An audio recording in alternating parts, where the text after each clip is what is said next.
আসসালামু আলাইকুম, কেমন আছেন সবাই? আমার আসলে শুটিং ছিল, বুঝছেন, শুটিং ছিল। তো যেটা হচ্ছে, সেই ভোরবেলায় উঠছি, ধানমন্ডি 27-এ শুটিং ছিল। দেন হচ্ছে আমি কাকরাইল মসজিদ পর্যন্ত গেছি, ওইখান থেকে ফিরে আসছি। খুব আনইজি ফিল লাগতেছে, ইয়া লাগতেছে, কি বলে, রোজার সময় না সেহরি করে একটু ঘুমানোর পর পর উঠে গেছি না, খুব খারাপ লাগতেছে। যাই হোক, ব্যাপার না, আল্লাহ যা করে সবসময় মঙ্গলের জন্য করে, এটা মানতে হবে। যে ব্যাপারটা বলতে চাই, সাকিব ইয়ানদের সাথে আমার মনে হয় বাংলাদেশের কোনো অভিনেতার এত যোগাযোগ নেই আমার সাথে যেটা আছে। আমার সাথে আপনাদের ডাইরেক্ট কানেক্ট আছে। তো এই সাকিব ইয়ানদের একটা গ্রুপ মূর্খ বলে, একটা গ্রুপ বেয়াদব বলে, একটা গ্রুপ অসভ্য বলে, যা তা বলে, তাই না ভাইয়া? আমি কিন্তু এটা নিয়ে প্রতিবাদ করছি, আমি কিন্তু কথা বলছি ভাই, আপনাদের পক্ষে কথা বলছি যে সাকিব খানকে না খোঁচালে সাকিব ইয়ানরা কখনোই কাউকে গালি দেয় না, কখনোই কাউকে কিছু বলে না। আপনি আপনার ভালোবাসার মানুষকে যদি কেউ গালি দেয়, তো তার যে ভক্তগুলা, তারা তো সেই লোকটাকে চুমা দিবে না নিশ্চয়ই, তারাও তাকে গালি দিবে। তো সাকিব ইয়ানরা তো অ্যাটলিস্ট গালি দেয় না, বাজে কথা বলে হয়তো। তো এই জন্য বলি যে সাকিব খানকে না খোঁচালে তো কেউ কেউ কাকে খোঁচায় না, তারা অন্যকে খোঁচায় না। আর সাকিব ইয়ানদের বিরুদ্ধে সব থেকে বড় একটা অপবাদ, তারা নাকি অন্য কাউকে সহ্যই করতে পারে না। কত বড় একটা মিথ্যা কথা আমি প্রমাণ করে দিব। সেটা হচ্ছে, গতকালকে আমার টিজার আসছে 7টায়, সন্ধ্যা 7টায়। এমন কোন সাকিবিয়ান নাই, অলমোস্ট 99% সাকিবিয়ান জঙ্গলিকে সাপোর্ট করছে।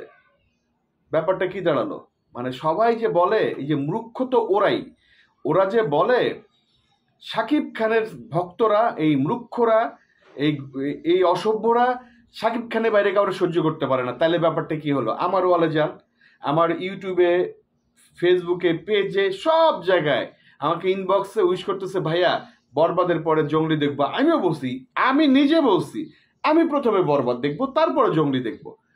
তো সাকিব ভাইয়ের ভক্ত, সাকিব ইয়ানরা বা আমার কিছু ভক্ত আছে, তারা তো বলতেই পারে যে ভাই বরবাদের পরে জঙ্গলি দেখবো। আমি নিজে যেখানে বলতেছি, আমি বরবাদকে আলাদা করে রাখতে বলতেছি, কারণ মেগাস্টারের সাথে তুলনা করা একটা গাধামি, বোকামি, এটা নিয়ে কোনো কথা নেই। তো যে ব্যাপারটা বলতে চাই, প্রমাণ কি হলো? সাকিব ইয়ানরা ভদ্র, তাদের বসকে যারা ধাক্কাবে তারাই অসভ্য, প্রকৃত অসভ্য, তাই না ভাই? তো আমার কথা হলো যে ওই তারা তারা প্রমাণ পেয়ে গেল যে সাকিব খানের ভক্তরা সাকিব ভাইয়ের বাইরে যে কাউকে অ্যাকসেপ্ট করে না বা গ্রহণ করে না, এটা মিথ্যা। কারণ যদি গ্রহণ না করতো, তাহলে সিয়ামের জঙ্গলি বা জাহিদের জঙ্গলিকে তারা অ্যাপ্রিসিয়েট করতো না। আপনারা নিজেরা দেখেন, যারা সাকিবিয়ানের বাইরে যারা আছেন তাদের বলতেছি কথাগুলা, আপনাদের সাকিবিয়ানদের বলতেছি না। যারা সাকিবিয়ানদের বাইরের লোক, তারা দেখেন আমার ওয়ালে এসে কমেন্ট, তারা বলতেছে জঙ্গলি দেখবো বরবাদের পরে, যেটা আমি নিজেই দেখবো। তো কথা কিন্তু মিথ্যা ভাইয়া। আবারও বলি, সাকিব খানকে না খোঁচাইলে তার ভক্তরা রাগ করে না, কারোর বিরুদ্ধে যায় না, সাইদা সাইদা। সাকিব খানের ভক্তরা অন্য কাউকে সহ্য করতে পারে না, সেটাও মিথ্যা প্রমাণিত হইল, কারণ এই সিয়ামকে তারা সাপোর্ট দিল, আমাকে সাপোর্ট দিল। ঠিক আছে, আরেকটা কথা বলি, যেটা আগের ভিডিওতে বলছিলাম, একজন মহান ব্যক্তির জন্য আমার জঙ্গলিটা দাগিটা করা হয়নি। দাগিটা করা হয়নি কারণ সাকিব ভাইকে নিয়ে তাচ্ছিল্য করছিল সেই সত্যি সত্যি একজন লিজেন্ডারি আর্টিস্ট, সত্যি সত্যি মন থেকে বলতেছি, রোজা থেকে উনি সাকিব ভাইকে নিয়ে তাচ্ছিল্য করছে, সারা বাংলাদেশের মানুষ দেখছে। এই জন্য আমি প্রতিবাদ করায় আমি দাগি করতে পারি নাই। ওই আর্টিস্ট যদি না থাকতো ওই সিনেমায়, তাহলে আমি দাগিটা করতে পারতাম। এইটা আপনাদের আগেও জানাইছি, এখনো জানাইলাম। তার আমি কেন প্রতিবাদ করছি? কারণ ওনার তো অনেক ভক্ত, নাম নিতেছি না, ওনার তো অনেক ভক্ত, সারা পৃথিবীতে লক্ষ কোটি ভক্ত আছে ওই ভদ্রলোকের। তো উনার ভক্তরা কি শিখলো? উনাদের বস আমাদের মেগাস্টার, বাংলা সিনেমার লিজেন্ডারি আর্টিস্ট, তাকে নিয়ে তাচ্ছিল্য করতেছে, তো উনার ভক্তরাও তো তাকে নিয়ে তাচ্ছিল্য করবে। তো আপনি যখন একটা ভালো জায়গায় থাকবেন, সম্মানীয় জায়গায় থাকবেন, আপনার আচার আচরণ সবাই ফলো করবে। তো আপনি যদি সাকিব খানকে নিয়ে বাজে কথা বলেন, তাহলে তো আপনার ভক্তরাও বাজে কথা বলবে।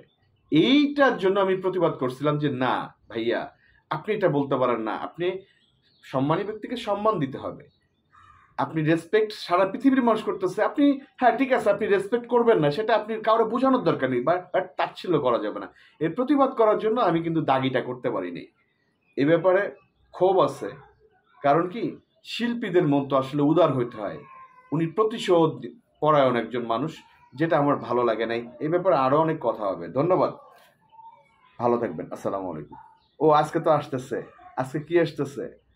আজকে আসতেছে দ্বিধার মানে রোমান্টিক সং দ্বিধা, ঠিক 7টায়।